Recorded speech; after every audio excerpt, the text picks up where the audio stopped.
আবার দেখেন নামাজের ওয়াজিব 14টা। ওয়াজিব ছুটে গেলে কি করতে হবে? বলে সাউ সিজদা দিতে হবে। সাউ সিজদা যদি না দেয় নামাজ হবে না।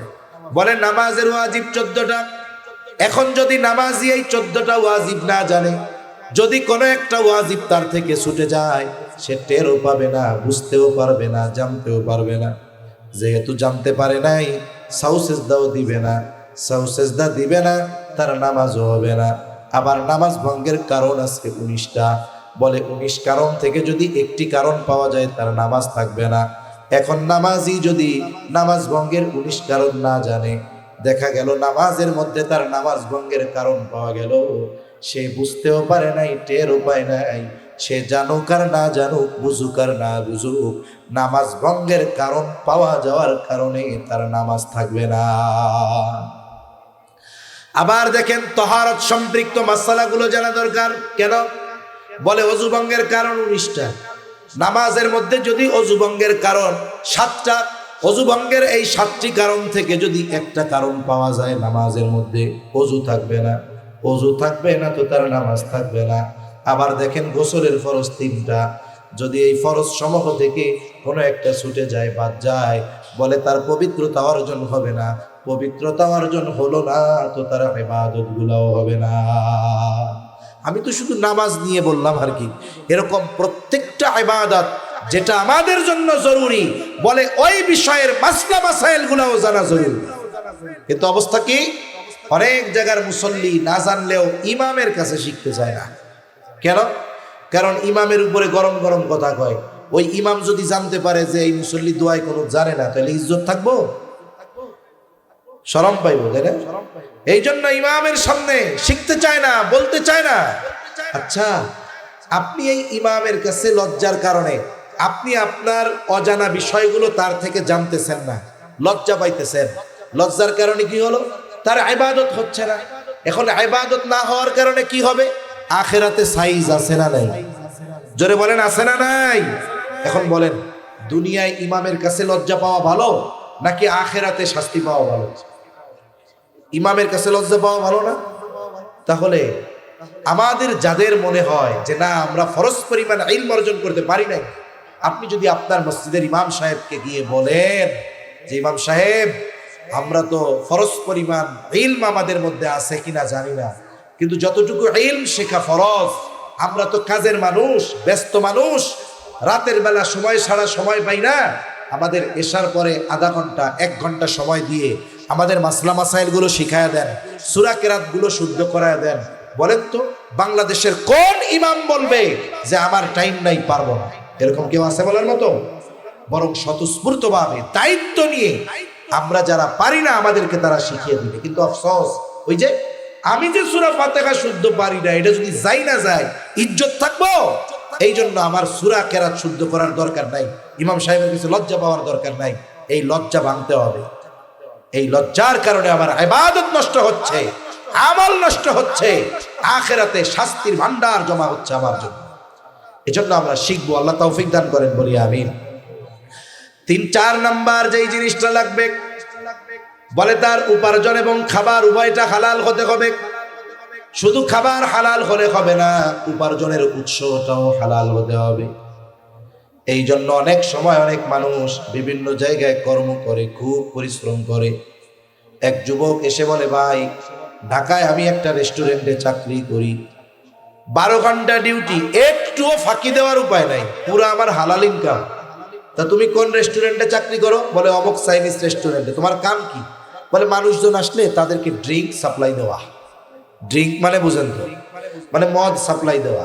আমি তাদের কাছে নিয়ে মদ নিয়ে দেই, সে খায়ও না, ধরেও না। কাস্তাগফিরুল্লাহ, ওইটা আমি ধরি না, আমি প্লেটটা নিয়ে খালি দিয়ে আসি। আমি বলি, শোনো, আল্লাহ রাসূল সাল্লাল্লাহু আলাইহি ওয়াসাল্লাম হাদিসের মধ্যে জানিয়েছেন, যেই মানুষগুলো মদের সাথে কোনো না কোনোভাবে সম্পৃক্ত, তাদের সকলের উপরে কার লানত? আল্লাহর লানত। বলে যে মদ পরিবেশন করে, ওই যে চাকরি করতেছে, সার্ভ করতেছে, তার কাজ কি? অর্ডার দিছে, নিয়ে দিয়ে আসছে, এই কাজটাও যে করে তার উপরে আল্লাহ তাআলার লানত। এজন্য অনেক মানুষ পরিশ্রম করে ঠিক, কিন্তু সে কোন কাজটা করতেছে, ওই কাজটা শরীয়ত সমর্থিত কিনা, এই ব্যাপারে সে খেয়াল রাখে না। এজন্য আমাদের উপার্জনের উৎস কর্ম, এটাও হালাল হতে হবে। কেন? কারণ হালাল উপার্জন করা এটা গুরুত্বপূর্ণ একটি ইবাদত। কোন ব্যক্তি যদি হালাল উপার্জনের নিয়তে, হালাল খাবারের নিয়তে হালাল উপার্জন করে, বলে 5 ওয়াক্ত নামাজ ঠিক রেখে এই হালাল কর্মের মাধ্যমে সে হালাল উপার্জন করবে, তার কর্ম যত ছোট হোক না কেন ওটাও তার আমলনামায় ইবাদত বলে গণ্য হবে। সুবহানাল্লাহ। এজন্য নবীজি সাল্লাল্লাহু আলাইহি কবরের সামনে, মাজারের সামনে অনেক সময় অনেক ভণ্ড পীর দাবি করে তাদের সামনে সেজদা দিচ্ছে। এখন বলুন তো, ওরা তো মূর্তির সামনে মাথা নত করতো, ওরা কবরের সামনে করে। ওই মুশরিক আর এই জামানার কবর পূজারী, মাজার পূজারী, পীর পূজারী, আহলে হক পীর অনেক আছে, তারা তো ভিন্ন। বলেন তো, এই পূজারী যেগুলো, এগুলোর সাথে আর ওই আবু জেহেল, উতবা, সাইবাদের সাথে কোনো তফাৎ আছে? তফাৎ নাই। এজন্য বুঝতে হবে, একটা ব্যক্তি শুধু এই কথা বলার দ্বারা সে প্রকৃত ইমানদার হয়ে যাবে না, বরং আল্লাহ তাআলার জাত, সিফাত, আল্লাহ তাআলার সত্তা, গুণাবলী সব কিছুর উপরে যথাযথভাবে তাকে ঈমান আনতে হবে এবং এই বিশ্বাস বাস্তবে পরিণত করতে হবে। যদি না করে তাহলে তার ওই ঈমান তাকে আখিরাতে সফলতা প্রদান করতে পারবে না। এজন্য আল্লাহ আমাদের সকল ধরনের শিরক থেকে বেঁচে থাকার তৌফিক দান করেন। এই যে সেজদা দেয় কবরে, মাজারে, বলেন তো সেজদার একমাত্র হকদার কে? তাহলে আপনি যখন আরেকজনকে সেজদার হকদার বানায় ফেললেন, তাহলে সমকক্ষ দাঁড় করানো হলো কার সাথে? এজন্য শিরক জঘন্য এক পাপ। যারা শিরকের সাথে জড়িত, এই পাপ ছাড়া আল্লাহ অন্যান্য পাপ এমনিই মাফ করে দিবে। কিন্তু যদি শিরকের পাপ আল্লাহর কাছে ক্ষমা না চায়, তাওবা না করে, তাহলে আল্লাহ তাআলা মাফ করবে না। এজন্য কিছু কিছু শিরক আছে যেগুলো মানুষের ঈমানকে পুরো ধ্বংস করে দেয়। আল্লাহ আমাদের এই ধরনের পাপ থেকে বেঁচে থাকার তৌফিক দান করেন, বলি আমিন। তাহলে 1 নাম্বার, আমার আপনার ঈমানটা হতে হবে শিরক মুক্ত ঈমান। এরপরে আমি আপনি যদি কোনো আমল করি কিছু শর্তের আলোকে, ঈমান ঠিক, কিছু শর্ত ঠিক রেখে যদি আমল করি, ওই আমল যদি অল্প হয়, ওই আমলগুলো আল্লাহ তাআলা কবুল করে নিবে। এই জন্য নবীজিও বলেন, আখলিস দীনাকা ইয়াকফিকাল আমালুল কলিল।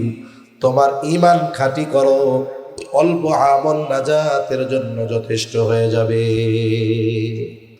তাহলে দুনিয়া আখিরাতে যদি আল্লাহর কাছে উত্তম প্রতিদান চাই, 1 নম্বরে আমাদেরকে শিরক মুক্ত ঈমান অর্জন করতে হবে। আল্লাহ তৌফিক দেন, বলি আমিন। এরপরে কি? আমলে সালেহ। ঈমান ঠিক তো আমল যদি অল্প হয় এটা আল্লাহর কাছে গ্রহণযোগ্য। তবে এই আমলগুলো কিছু শর্তের আলোকে যদি করা যায়, ছোট হলেও তার দাম আল্লাহর কাছে বেড়ে যায়। এখন আমলগুলো যে আমরা করব, ঈমান তো ঠিক আছে, আমলের ক্ষেত্রে কি করব? 1 নাম্বার, আমরা যেই আমলটা করি না কেন সেটা যত ছোট হোক, আমরা আমাদের আমলটা একমাত্র কার সন্তুষ্টির জন্য করব? বলেন। আমাদের নিয়ত থাকবে যে আমরা আল্লাহর সন্তুষ্টির জন্য আমলটা করতেছি। মনে করেন একজন বাড়ি বানিয়েছে, তার দক্ষিণ দিকে ফাঁকা, যেই বাড়িতে দক্ষিণে ফাঁকা আর ওই বাড়িতে দক্ষিণ পাশে ঘরের জানালা নাই, ওই লোকরে মানুষ বলদ ছাড়া আর কিছু বলবে না, ঠিক কিনা বলেন? এখন আপনি জানালা কাটবেন, নিয়ত করবেন কি? বলে জানালা কাটতেছি এই জন্য আমার তো বিল্ডিং আটকায় রাখলে কোনো আওয়াজ ঢুকে না ভিতরে, তা জানালা কাটতেছি এটা বাতাস খাওয়ার জন্য না, জানালা খোলা রাখবো, আজানের আওয়াজ আসলে যেন নামাজে যাইতে সুবিধা হয়। নিয়ত করলেন আজানের আওয়াজ যেন ঘরে আসে। বলেন তো এই নিয়তে যদি দক্ষিণ দিকে জানালা কাটা হয়, তাহলে বলেন তো দক্ষিণ দিকের জানালা দিয়ে বাতাস ঘরে ঢুকবে তো? কথা বুঝেন নাই মনে হয়, ঢুকবে? তাহলে দেখুন, নিয়ত করছেন আজানের আওয়াজ যেন আসে, এই জানালা কাটলেন, এটা আপনার নেক আমলের কারণ হলো, বাতাস তো ফাউই পাবে, ঠিক কিনা কর? এজন্য দুনিয়ার মানুষ বোঝে না, দুনিয়ার অনেক বৈধ কাজ আছে, সেই কাজগুলো যদি আমরা আল্লাহর জন্য করি ওটাও আমাদের সওয়াব পাওয়ার কারণ হয়ে যায়। আর যেটা ইবাদত, এটা তো আল্লাহ তাআলা হকদার। যে কোনো ধরনের ইবাদত একমাত্র কার সন্তুষ্টির জন্য করব? জোরে বলেন।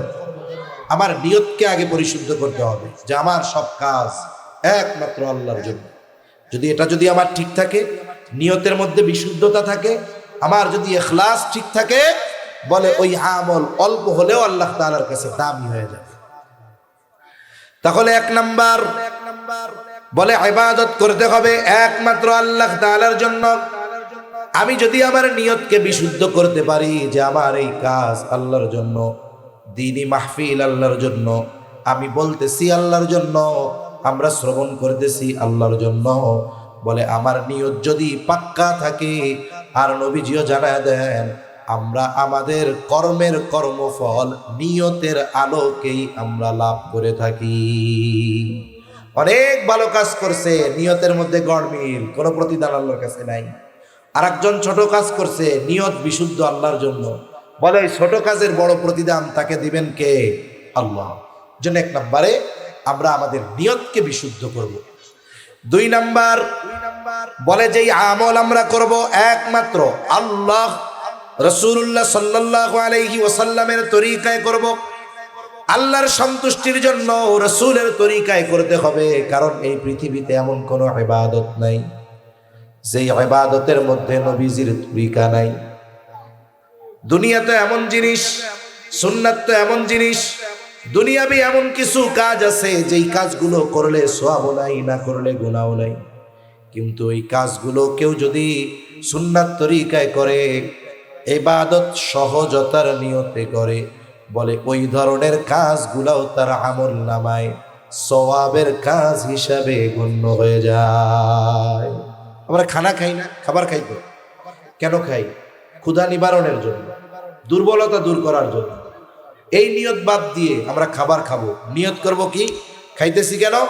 যেন আমার ইবাদত করতে কষ্ট না হয়, আমি যেন আমার শক্তি দিয়ে ভালো কাজ করতে পারি, মানুষের কল্যাণে শক্তি ব্যয় করতে পারি, আমার ইবাদত করতে গিয়ে যেন আমার দুর্বলতা না আসে। এই নিয়ত করে যদি খাই, তাহলে খাবার পরে মনে হয় আমার খিদা মিটবে না। খিদা মিটবে? দেখুন, আপনার ক্ষুধা নিবারণ হলো, কিন্তু খানাটা অন্য নিয়তে খাওয়ার কারণে আপনার এই খানা খাওয়াটাও আমল বলে গণ্য হয়ে গেল। সুবহানাল্লাহ। আবার যদি সুন্নাত তরিকায় খাওয়া হয়, এটা তো আরো ভালো হইল।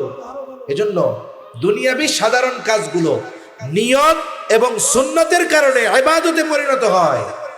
এজন্য আমরা আমাদের জীবনের দৈনন্দিন কাজগুলো নবীর তরিকায় করার চেষ্টা করব তো ইনশাআল্লাহ।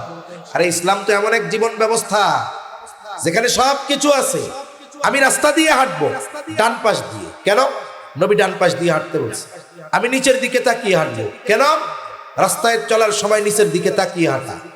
এরপরে আমি যখন সমান জায়গায় চলবো, লা ইলাহা ইল্লাল্লাহ বলবো। একটু উঁচু জায়গায় উঠতেছি, আল্লাহু আকবার বলবো। নিচু জায়গায় নামতেছি, সুবহানাল্লাহ বলবো। বলে হাঁটা শুরু করলাম, হাঁটতেছি, পথও যাচ্ছে, গন্তব্যেও পৌঁছাচ্ছি, সাথে সাথে এই হাঁটা আমার আমলনামায় ইবাদত বলে যোগ হয়ে যাচ্ছে। সুবহানাল্লাহ। এজন্য আমরা আমাদের দৈনন্দিন কাজ, এই যে রাতের বেলায় লাইট বন্ধ করে ঘুমাই না, আমরা লাইট বন্ধ করে ঘুমাই। নবীজি বলেছেন তোমরা রাতের যখন ঘুমাবা বাতি বন্ধ করে ঘুমাবা। এখন তো আর আমাদের কাছে তেলের বাতি নাই, আর নবীজির সময় তো কারেন্টের বাতিও ছিল না। কিন্তু আমরা এই বিষয়টা নিয়তে আনবো যে রাতে বাতি নিভাচ্ছি, বাতি যদি বন্ধ করে ঘুমাই আমার বিদ্যুৎ বিল কম আসবে, অপচয় হবে না। আল্লাহ তাআলা অপচয় করতে মানা করেছে। 2 নাম্বার, নবীজি বাতি নিভায়া ঘুমাইতে বলেছে। বলে সুইচটা একটা টিপ দিলেন এই নিয়তে, অপচয় থেকে বাঁচার জন্য, নবীজির সুন্নাত মানার জন্য। বলে সুইচটা টিপ দিলেন, এটাও আপনার ইবাদত হয়ে যায়। এজন্য সুন্নাত হলো ওই যে পরশ পাথরের কথা বলে, যে পরশ পাথরের কথা বলে, এই পরশ পাথরের মতো যার সাথে সোয়া লাগে সুন্নাতের, ওই জিনিসটাই দামি হয়ে যায়, ইবাদত হয়ে যায়। এজন্য আমরা আমাদের ইবাদত গুলো নবীজির তরিকায় করব তো ইনশাআল্লাহ। 3 নাম্বার বলে যে ইবাদত করব, ওই ইবাদতের মাসলা মাসাইল গুলো আমাদেরকে জানতে হবে। এই জায়গায় ইলমের কথা আসে। রাসূলুল্লাহ সাল্লাল্লাহু আলাইহি ওয়াসাল্লাম বলেন, তালাবুল ইলমি ফারিদাতুন আলা কুল্লি মুসলিম। নবীজি সাল্লাল্লাহু আলাইহি ওয়াসাল্লাম বলেন, দ্বীনি ইলম শিক্ষা করা প্রত্যেক মুসলমান নরনারীর উপরে ফরজ। কতটুকু ফরজ? বলে দ্বীনি ইলমের 2টা স্তর। একটা হলো ফরজে আইন, আর একটা হলো ফরজে কেফায়া, ফরজে আইন, বলে এটা সবার জন্য শিক্ষা করাই ফরজ। ফরজে কেফায়া বলে কিছু লোক যদি ওই পরিমাণ ইলম অর্জন করে সকলের পক্ষ থেকে আদায় হয়ে যায়। কিন্তু যেটা ফরজে আইন আর একজন শিখলে কাজ হবে না, প্রত্যেক মুসলমান নরনারীকে ওই পরিমাণে ইলম অর্জন করতে হবে। বলে কতটুকু? বলে শরীয়ত মোতাবেক নিজেকে পরিচালিত করতে যতটুকু ইলমে দিন দরকার অতটুকু ইলম শিক্ষা করা প্রত্যেক মুসলমান নরনারীর উপরে ফরজ। সেজন্য আমরা তো এই বিষয়টার হিসাব করলে অনেকে দেখা যাবে জানে না। এই যে নামাজ পড়ে কত মানুষ এখনো অনেক এলাকায় আছে 40 বছর ধরে নামাজ পড়ে, দোয়ায় কুনুত মুখস্থ নাই, কুলু আল্লাহ সূরা দিয়ে চালায় দেয়, আছে না নাই? এরকম সারা জীবন নামাজ পড়তেছে। একজন নামাজির নামাজ বিশুদ্ধ হওয়ার জন্য কম পক্ষে 5টা সূরা তার শুদ্ধ হওয়া লাগে। কারণ কেউ যদি 5 সূরা লাগবে কেন? 5টার কমে কি নামাজ পড়া যায়? আপনার 4 রাকাত সুন্নাত পড়ার জন্য কমপক্ষে 4টা সূরা লাগবে না? 4টা সূরা লাগবে। আবার দেখুন সূরা ফাতিহা লাগবে, এই মোট 5টা। এখন আপনার যদি কোনো একটা অশুদ্ধ থাকে তাহলে কি হবে? বলে নামাজ দিতে হবে না। কেন? বলে নামাজ ভঙ্গের 19 কারণের প্রথম কারণ হলো কেরাতে অশুদ্ধ পড়া। এই যে একটার সাথে একটার কানেক্ট আছে। আপনি নামাজ পড়তেছেন, নামাজি, নামাজের কিছু ফরজ আছে, কিছু ওয়াজিব আছে। নামাজের বাকিরা ভিতরে 13 ফরজ। কয় ফরজ বলেন তো? এই 13 ফরজ থেকে যদি একটি ফরজ ওই নামাজের মধ্যে না পাওয়া যায়, বাদ যায়, ছুটে যায়, বলেন তো তার নামাজ থাকবে না যাবে? জোরে বলেন, থাকবে না যাবে? কিন্তু নামাজই কিন্তু থাকবে না। আবার দেখেন নামাজের ওয়াজিব 14টা। ওয়াজিব ছুটে গেলে কি করতে হবে? বলে সাউ সিজদা দিতে হবে। সাউ সিজদা যদি না দেয় নামাজ হবে না। বলে নামাজের ওয়াজিব 14টা। এখন যদি নামাজি এই 14টা ওয়াজিব না জানে, যদি কোনো একটা ওয়াজিব তার থেকে ছুটে যায়, সে টেরও পাবে না, বুঝতেও পারবে না, জানতেও পারবে না। যেহেতু জানতে পারে নাই, সাউ সিজদাও দিবে না। সাউ সিজদা দিবে না, তার নামাজও হবে না। আবার নামাজ ভঙ্গের কারণ আছে 19টা। বলে 19 কারণ থেকে যদি একটি কারণ পাওয়া যায় তার নামাজ থাকবে না। এখন নামাজি যদি নামাজ ভঙ্গের 19 কারণ না জানে, দেখা গেল নামাজের মধ্যে তার নামাজ ভঙ্গের কারণ পাওয়া গেল, সে বুঝতেও পারে নাই, টের উপায় নাই। সে জানুক আর না জানুক, বুঝুক আর না বুঝুক, নামাজ ভঙ্গের কারণ পাওয়া যাওয়ার কারণে তার নামাজ থাকবে না। আবার দেখেন তহারত সম্পৃক্ত মাসালাগুলো জানা দরকার। কেন? বলে অজু ভঙ্গের কারণ 19টা। নামাজের মধ্যে যদি অজু ভঙ্গের কারণ 7টা, অজু ভঙ্গের এই 7টি কারণ থেকে যদি একটা কারণ পাওয়া যায় নামাজের মধ্যে, অজু থাকবে না। অজু থাকবে না তো তার নামাজ থাকবে না। আবার দেখেন গোসলের ফরজ 3টা। যদি এই ফরজ সমূহ থেকে কোনো একটা ছুটে যায়, বাদ যায়, বলে তার পবিত্রতা অর্জন হবে না। পবিত্রতা অর্জন হলো না তো তার ইবাদত গুলাও হবে না। আমি তো শুধু নামাজ নিয়ে বললাম আর কি, এরকম প্রত্যেকটা ইবাদত যেটা আমাদের জন্য জরুরি, বলে ওই বিষয়ের মাসলা মাসাইল গুলাও জানা জরুরি। কিন্তু অবস্থা কি? অনেক জায়গার মুসল্লি না জানলেও ইমামের কাছে শিখতে চায় না। কেন? কারণ ইমামের উপরে গরম গরম কথা কয়। ওই ইমাম যদি জানতে পারে যে এই মুসল্লি দোয়ায় কোনো জানে না, তাহলে ইজ্জত থাকবো? শরম পাইবো, তাই না? এই জন্য ইমামের সামনে শিখতে চায় না, বলতে চায় না। আচ্ছা, আপনি এই ইমামের কাছে লজ্জার কারণে আপনি আপনার অজানা বিষয়গুলো তার থেকে জানতেছেন না, লজ্জা পাইতেছেন। লজ্জার কারণে কি হলো? তার ইবাদত হচ্ছে না। এখন ইবাদত না হওয়ার কারণে কি হবে? আখিরাতে সাইজ আছে না নাই? জোরে বলেন, আছে না নাই? এখন বলেন, দুনিয়ায় ইমামের কাছে লজ্জা পাওয়া ভালো নাকি আখিরাতে শাস্তি পাওয়া ভালো? ইমামের কাছে লজ্জা পাওয়া ভালো না?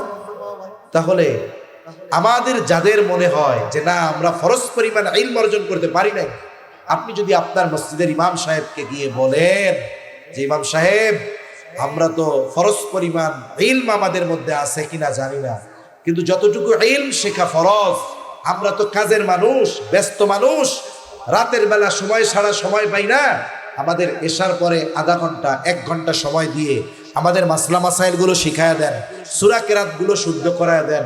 বলেন তো বাংলাদেশের কোন ইমাম বলবে যে আমার টাইম নাই, পারবো না? এরকম কেউ আছে বলার মতো?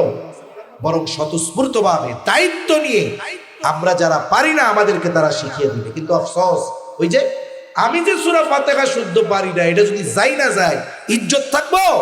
এই জন্য আমার সূরা কেরাত শুদ্ধ করার দরকার নাই, ইমাম সাহেবের কাছে লজ্জা পাওয়ার দরকার নাই। এই লজ্জা ভাঙতে হবে। এই লজ্জার কারণে আমার ইবাদত নষ্ট হচ্ছে, আমল নষ্ট হচ্ছে, আখিরাতে শাস্তির ভান্ডার জমা হচ্ছে আমার জন্য। এজন্য আমরা শিখবো। আল্লাহ তৌফিক দান করেন, বলি আমিন। 3-4 নাম্বার যেই জিনিসটা লাগবে, বলে তার উপার্জন এবং খাবার উভয়টা হালাল হতে হবে। শুধু খাবার হালাল হলে হবে না, উপার্জনের উৎসটাও হালাল হতে হবে। এই জন্য অনেক সময় অনেক মানুষ বিভিন্ন জায়গায় কর্ম করে, খুব পরিশ্রম করে। এক যুবক এসে বলে, ভাই ঢাকায় আমি একটা রেস্টুরেন্টে চাকরি করি, 12 ঘন্টা ডিউটি, একটুও ফাঁকি দেওয়ার উপায় নাই, পুরো আমার হালাল ইনকাম। তা তুমি কোন রেস্টুরেন্টে চাকরি করো? বলে অমুক চাইনিজ রেস্টুরেন্টে। তোমার কাম কি? বলে মানুষজন আসলে তাদেরকে ড্রিঙ্ক সাপ্লাই দেওয়া। ড্রিঙ্ক মানে বুঝেন তো, মানে মদ সাপ্লাই দেওয়া। আমি তাদের কাছে নিয়ে মদ নিয়ে দেই, সে খায়ও না ধরেও না, কাস্তাগফিরুল্লাহ, ওইটা আমি ধরি না, আমি প্লেটটা নিয়ে খালি দিয়ে আসি। আমি বলি শোনো, আল্লাহ রাসূল সাল্লাল্লাহু আলাইহি ওয়াসাল্লাম হাদিসের মধ্যে জানিয়েছেন, যেই মানুষগুলো মদের সাথে কোনো না কোনোভাবে সম্পৃক্ত, তাদের সকলের উপরে কার লানত? আল্লাহর লানত। বলে যে মদ পরিবেশন করে, ওই যে চাকরি করতেছে, সার্ভ করতেছে, তার কাজ কি? অর্ডার দিছে, নিয়ে দিয়ে আসছে, এই কাজটাও যে করে তার উপরে আল্লাহ তাআলার লানত। এজন্য অনেক মানুষ পরিশ্রম করে ঠিক, কিন্তু সে কোন কাজটা করতেছে, ওই কাজটা শরীয়ত সমর্থিত কিনা, এই ব্যাপারে সে খেয়াল রাখে না। এজন্য আমাদের উপার্জনের উৎস কর্ম এটাও হালাল হতে হবে। কেন? কারণ হালাল উপার্জন করা এটা গুরুত্বপূর্ণ একটি ইবাদত। কোন ব্যক্তি যদি হালাল উপার্জনের নিয়তে, হালাল খাবারের নিয়তে হালাল উপার্জন করে, বলে 5 ওয়াক্ত নামাজ ঠিক রেখে এই হালাল কর্মের মাধ্যমে সে হালাল উপার্জন করবে, তার কর্ম যত ছোট হোক না কেন ওটাও তার আমলনামায় ইবাদত বলে গণ্য হবে। সুবহানাল্লাহ। এজন্য নবীজি সাল্লাল্লাহু আলাইহি ওয়াসাল্লাম বলেন, কাসবুল হালালি ফরিদাতুম বাদাল ফরিদা, ফরজ ইবাদতের পরে অন্যতম ফরজ ইবাদত হালাল উপার্জন করা। এজন্য আমার আপনার উপার্জনের উৎস কর্ম এগুলো যেন অবৈধ না হয়, হারাম না হয়, এ ব্যাপারে আমরা খেয়াল রাখবো। অনেকে হারাম উপার্জন নাম পাল্টায় দেয়, যেমন এক জায়গায় চাকরি করে ঘুষ খায় গেল, এখন এটারে আর ঘুষ খায় না, কয়টা চা পানের টাকা। তা তুমি কি বড় পান খাওয়ার, কোন বালতিতে চা খাওয়ার লাই জানে, তোমার 2-3 হাজার টাকার কম দিলে তোমার চা আর পান হয় না। এজন্য হারাম যেটা, এটার নাম যত পরিবর্তন করা হোক, ওইটার হুকুম পরিবর্তন হয় না। আমার আপনার নবীও বলেছেন, এমন এক সময় আসবে আমার উম্মতের মাঝে মদের নাম পরিবর্তন করে তারা মদ পান করে। এখন এই ঘুষের টাকা, ঘুষ, এটারে আপনি যতই বলেন না কেন চা পানের টাকা, যতই বলেন না কেন স্পিড মানি, যতই বলেন না কেন এটা আপনার জন্য বকশিস, যে নামই দেন না কেন, ঘুষ তো ঘুষই। মৌলিকভাবে নাম পরিবর্তন করলেও এর হুকুম আর বাস্তবতা পরিবর্তন হবে না, ঠিক কিনা বলেন? আমাদের এলাকায় কিছু লোক আছে দেখতে একেবারে কালো, মানে একেবারে কালো, কিন্তু তার নাম হলো দলা মিয়া। দলা চিনেন নাকি? দলা মানে কি? এখন বলেন তোর নাম যত দলা মিয়া হোক না কেন, কিন্তু ওর চেহারা কি এই জন্য দলা হয়ে যাবে? আপনি এই ঘুষের টাকার নাম যত পাল্টায় দেন না কেন, এটা কি বৈধ হয়ে যাবে? জন্য সুদ ঘুষ সহ সকল প্রকার হারাম উৎস থেকে উপার্জন আমাদের বন্ধ করতে হবে। সাথে সাথে খাবারটাও হালাল হতে হবে, অথবা উভয়ের যদি যে কোনো একটা হারাম হয়, ওটা তো হারাম হয়ে গেল। আপনি হালাল উপার্জন করে হারাম কিনছেন, হবে না। উপার্জনও হালাল, খাবারটাও হালাল হতে হবে। তা না হলে কি ক্ষতি? বলে যারা হারাম খায়, হারাম উপার্জন করে, এদের অনেক বড় বড় ক্ষতি হয়। এরা এখন টের পায় না, এক সময় আল্লাহ টের পাওয়াই দিবে, কিন্তু তখন করার কিছু থাকবে না। অনেক ক্ষতি। 1 নাম্বার ক্ষতি, বলে যে হারাম উপার্জন করে, হারাম খায়, তার দোয়া আল্লাহ কবুল করেন না। এক ব্যক্তি দীর্ঘ পথ সফর করে আসছে, তার চুল উস্কো খুস্কো, চেহারা মলিন, কাপড়গুলো ধুলোয় মলিন হয়ে গেছে। লোকটা বায়তুল্লাহ ধরে ধরে দোয়া করতেছে খুব বিনয়ের সাথে। এই ব্যক্তির দোয়ার এই অবস্থা দেখে মানুষেরা বলতেছে এই ব্যক্তির দোয়া আল্লাহ ফিরাইয়া দিতে পারেন না, তার মানে এই ব্যক্তির দোয়া কবুল হবেই হবে, আল্লাহ ফিরাবে না। কিন্তু তার বাস্তব অবস্থা আল্লাহ তাআলা আমার আপনার নবীকে জানিয়ে দিলেন। এইবার আমার আপনার নবী বলে, শোনো, আল্লাহ তাআলা ওই ব্যক্তির দোয়া কেমনে কবুল করবে? যার গায়ে হারাম টাকার পোশাক আর যার দেহটা হারাম খাবার দিয়ে গঠিত, তার দোয়া আল্লাহ তাআলা কেমনে কবুল করবে? তার মানে হারাম উপার্জনকারী, হারাম ভক্ষণকারী, তার দোয়া আল্লাহর কাছে কবুল। 2 নাম্বার, তার ইবাদত কবুল হয় না, কারণ যার উপার্জন হালাল নয়, খাবার হালাল নয়, বলে সেটা তো অপবিত্র, পবিত্র খাবার নয়। আর আল্লাহ তাআলা বলেন, ইয়া আইয়ুহার রাসূলু কুলু মিনাত তাইয়্যিবাতি ওয়া'মালু সলিহা। আল্লাহ তাআলা সব রাসূলগণকে একই নির্দেশ দিয়েছেন, হে রাসূলগণ, কুলু মিনাত তাইয়্যিবাত, আপনারা পবিত্র খান, ওয়া'মালু সলিহা, আর আমলে সলিহ করেন। বুজুর্গানে দিন বলেন, এর দ্বারা এটাই বোঝা যায় যার খাবার পবিত্র নয় তার আমল আল্লাহ তাআলার কাছে কবুল হয় না। 3 নাম্বার বড় ক্ষতি, নবীজি বলেন, লা ইয়াদখুলুল জান্নাতা জাসাদুন গুদিয়া বিল হারাম।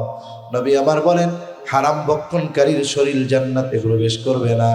তাহলে দুনিয়ার একটু সামান্য সময়ের মজা নেওয়ার জন্য, একটু ভালো খাওয়ার জন্য, ভালো পড়ার জন্য যেই মানুষগুলো হারাম উপার্জনের পথ বেছে নিয়েছে, হারাম খাবার বেছে নিয়েছে, বলে এই মানুষগুলার মতো কপাল পোড়া আর কেউ নাই। সেজন্য আমরা হারাম থেকে বাঁচবো তো ইনশাআল্লাহ। তাহলে এই শর্তগুলো ঠিক রেখে যদি আমল অল্প করি, কবুল করবেন কে? এখন এই নারী পুরুষ যদি এইগুলা ঠিক রেখে আমল করে, কয় ধরনের পুরস্কার যেন বলছিলাম? 2 ধরনের। কয় ধরনের? 2 ধরনের। প্রথম ধরনের পুরস্কার আল্লাহ দিবেন দুনিয়ায়, কারণ আমি শুরুতেই বলেছি ইমানদার নারী পুরুষ যখন আমলে সালেহ করে, বলে তার এই ভালো কাজের প্রতিদান আল্লাহ কিছু দুনিয়ায় দেন। দুনিয়ায় কি দিবেন? আল্লাহ তাআলা বলেন, ফালানুহিয়ান্নাহু হায়াতান তাইয়্যিবা। এই ইমানদার নারী পুরুষকে আল্লাহ তাআলা হায়াতে তাইয়্যিবা দান করবে।